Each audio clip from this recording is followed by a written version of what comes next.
il faudrait que tu nous expliques un petit peu comment tu passes de la sourate de la caverne. À la sourate Fatiha, Ouais. notamment au 7e verset. C'est-à-dire que tu nous fais une corrélation entre les deux avec le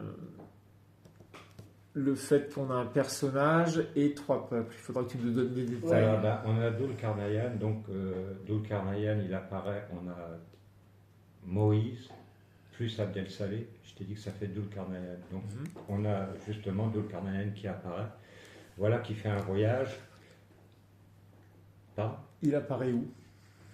Dans la sourate Al-Kahf, à la fin de la sourate Al-Kahf, voilà Dhul Karnayan qui apparaît.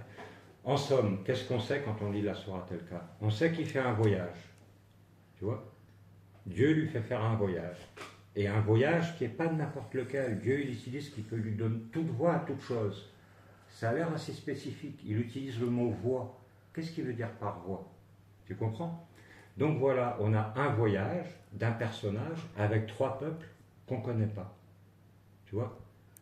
Ben, tu peux te dire que Dieu, dans son immense Rama, dans sa miséricorde, il ne veut pas nous égarer. S'il nous donne une énigme dans le Coran, c'est tout à fait logique qu'il va nous donner la réponse de l'énigme dans le Coran. Et quel endroit plus beau que le 7e verset de la sourate Fatiha pour mettre ça. Ça veut dire que tout le monde a ça sous les yeux et personne n'a compris que c'était le voyage de Dhul Karnayan. Pourquoi le plus beau? Excuse-moi de revenir à ça vite fait. Pour les gens non initiés, pourquoi le plus beau?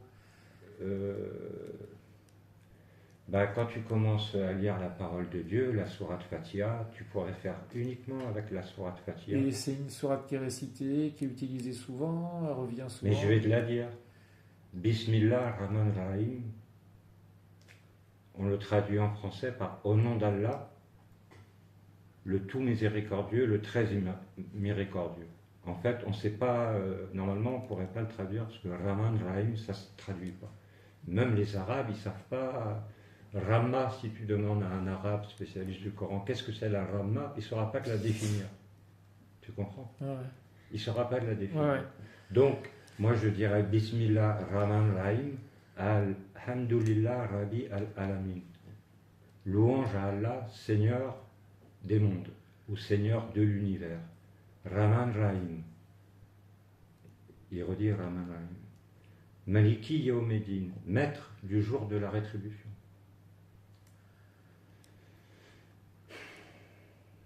Iyaka nabudu wa iyaka nasta'in.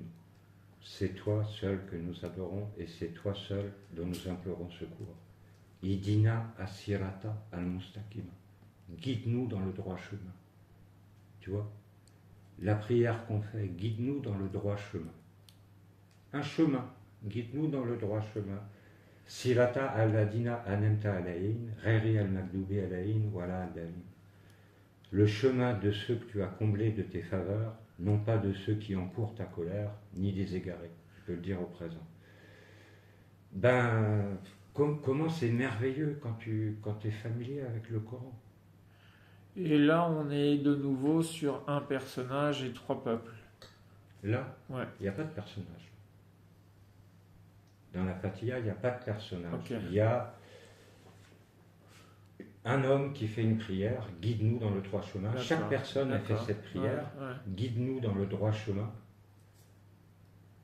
Et après, ce droit chemin dans lequel on veut être guidé, le 7e verset, il le décrit. Okay. C'est quoi ce droit chemin? C'est le chemin de ceux que tu combles de tes faveurs, tu vois, et non pas, voilà, il est défini par ce qu'il est et ce qu'il n'est pas, mais il correspond à trois entités, trois groupes de gens. D'accord. Tu vois. Ok. Et c'est pour ça. Et donc cherche une entité de trois groupes de gens avec un chemin.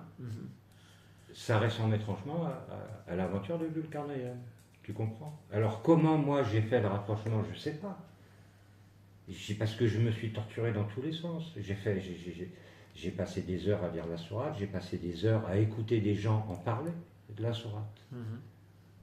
Et un jour, je me suis dit, mais c'est ça, ces trois peuples mystérieux sont définis dans le 7e verset de la sourate Fatiha. C'est ce que personne n'a vu, et c'est ce que tout le monde va voir. Et donc, à partir de là, ça me fait voir aussi la sourate Fatiha différemment de ce que je pensais. Tu comprends?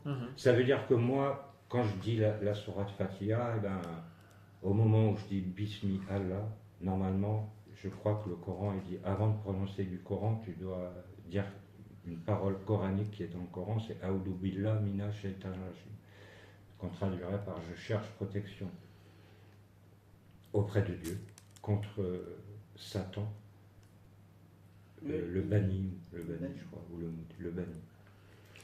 Donc, je ne sais plus pourquoi je dis ça. Peut-être au fait de... Ah oui, toi tu veux vraiment comprendre pourquoi j'ai pu...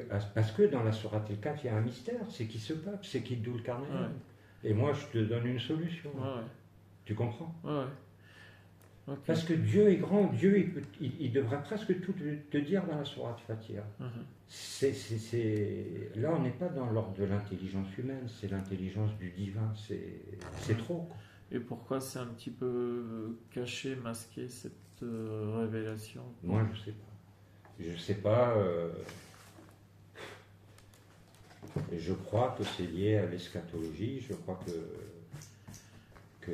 Dieu, il sait ce qu'il fait. Il sait ce qu'il fait. Il a voulu qu'un jour, dans l'histoire des croyants, il y a ce concept qui va être éclairé et tout le monde va se demander pourquoi c'était pas